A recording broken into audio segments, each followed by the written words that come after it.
بسم اللہ الرحمن الرحیم۔ السلام علیکم دوستو۔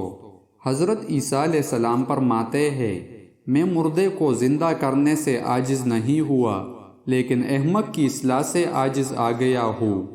پاک چیزیں کتوں کو نہ دو، وہ سچی موتی سوروں کے آگے نہ ڈالو، ایسا نہ ہو کہ وہ انہیں پاؤں کے نیچے رون ڈالے اور پلٹ کر تمہیں پاڑ دے۔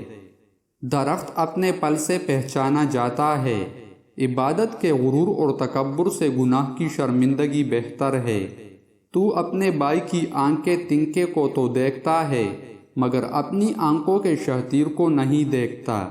جس کے دل میں کسی انسان کے لیے نفرت ہے اور وہ کہتا ہے کہ اسے خدا سے محبت ہے، تو وہ جھوٹا اور مکار ہے، کیونکہ خدا کے بندوں سے محبت ہی خدا سے محبت ہے۔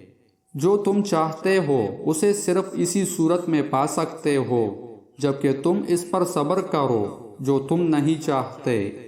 بے وقوفوں کے پاس دانائی کی بات مت کرو، تم ان پر ظلم کرو گے، اور جو دانائی کے اہل ہے ان کو دانائی سے مت روکو، ورنہ تم ان پر ظلم کرو گے، اور ظالم کا مقابلہ نہ کرو ورنہ تمہاری فضیلت باطل ہو جائے گی۔ کام تو صرف تین ہی ہے۔ اول وہ کام جن کی بلائی بالکل ظاہر نہ ہو، دوم وہ کام جن کی برائی بالکل ظاہر ہو، اس سے بچو، سوم وہ کام جس میں اختلاف ہو، اس کو اللہ کی طرف لوٹا دو۔ عورت اور محبت لازم و ملزوم ہے۔ کسی کی عیب جوئی نہ کرو کہ تمہاری بھی عیب جوئی نہ کی جائے۔ جس پیمانے سے تم ناپتے ہو اسی سے تمہارے واسطے ناپا جائے گا۔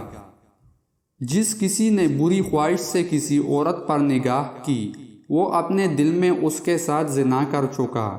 بدن کا چراغ آنکھ ہے، پس اگر تیری آنکھ درست ہو تو تیرا سارا بدن روشن ہوگا، اور تیری آنکھ خراب ہو تو سارا بدن تاریک ہوگا۔ اگر کوئی تمہارے ایک رخسار پر تھپڑ مارے تو دوسرا رخسار اس کے آگے کر دو۔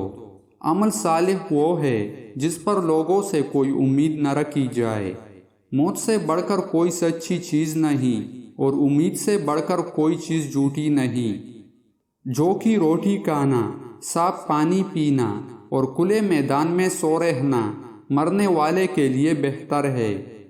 جو چیز باہر سے آدمی کے اندر جاتی ہے وہ ناپاک نہیں کر سکتی، اس لیے وہ اس کے دل میں نہیں بلکہ پیٹ میں جاتی ہے اور پاخانے میں نکل جاتی ہے، بلکہ جو کچھ آدمی سے نکلتا ہے وہی ناپاک کرتا ہے، یعنی آدمی کے اندر سے برے خیالات، حرام کاریاں، چوریاں، خون ریزیاں، لالچ، مکر و فریب، بد نظری، شہوت، بدگوئی، شیخی اور بے وقوفی، یہ سب اندر سے نکل کر اسے ناپاک کرتی ہے۔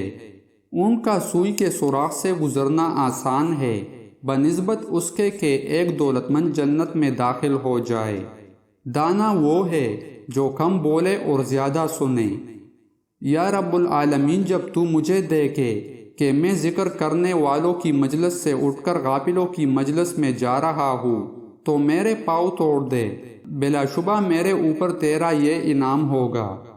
صدق و صفا کا نشان یہی ہے کہ دل میں خواہش ہی نہ ہو کہ لوگ اسے کسی جگہ بھی جانتے یا پہچانتے ہو۔